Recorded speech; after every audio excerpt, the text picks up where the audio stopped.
Hello friends, welcome back in my new video. So guys, today our topic is how to switch from an Android phone to iPhone. Are you done with your Android?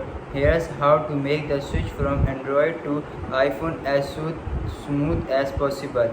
Early Android phones were sluggish, intelligent and error prone. Trust me, I owned a few of them. But today, that's no longer the case. From higher-end phones like the Galaxy S20 to budget standards like the Motorola G Power, Android has come a long way. It isn't perfect though. Between software fragmentation, cluster, tech support, and the occasional security concern brought on by its more open nature, Android has its downsides just like everything else. In comparison, the iPhone has long been a shining example of beautiful software and hardware design, controlled by Apple to ensure that its device provide as similar as experience as possible across the board. After more than a decade, the iPhone still beacons and you have more choices than ever, from the top-tier iPhone 12 Pro Max to the 12 mini and even the budget-friendly iPhone SE.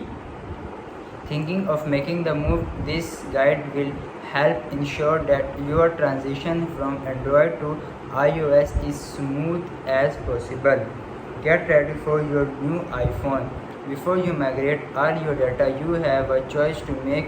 Are you going to go all in on Apple's ecosystem using blended apps like Safari, Mail and iCloud Photos for the full Apple experience?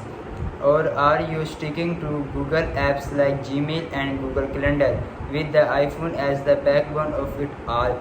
Knowing which approach you plan on taking will help you migrate your data in the most efficient way possible. Move to iOS app.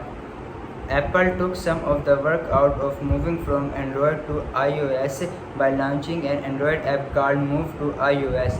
It compromises to set up a direct wireless connection from your Android 4.0 or later to your new iPhone and will transfer your contacts, messages, history, camera photos and videos, your mail and your calendar event, though you will need to go to the setting mail and re-enter your Google password for those last two to work. You will, however, have to re-download and in some cases rebuy any third-party apps you used to use. Note that Move to iOS app only works when setting up an iPhone for the first time. It's not for transfers to an already operating iPhone. If you don't want to reset your phone and set over a third-party program called AnyTrans from iMobile can help. This desktop software for Android or MacBook OS handles a lot of functions outside of phones, like downloading YouTube videos, but it can also help with the migration from Android to iOS.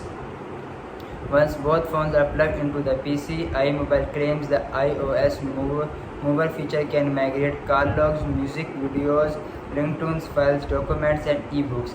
Plus, it gives you more control over the photos, contacts, calendars, and messages you do send to your new iPhone. If you are committed some of all of your digital life to Google services like Gmail, Drive, and Calendar, you don't have to use Apple's built-in apps for everything. All the major Google services have their own apps for the iPhone with similar, if not identical, functionality. For example, it's a breeze to use Gmail with the dedicated Gmail app on iPhone. Just download it and log in. You can use Google Calendar to keep your schedule, Google Photos for all your pictures, and so on. You could also use third-party apps for these purposes like Microsoft Outlook for your email, which is actually very good.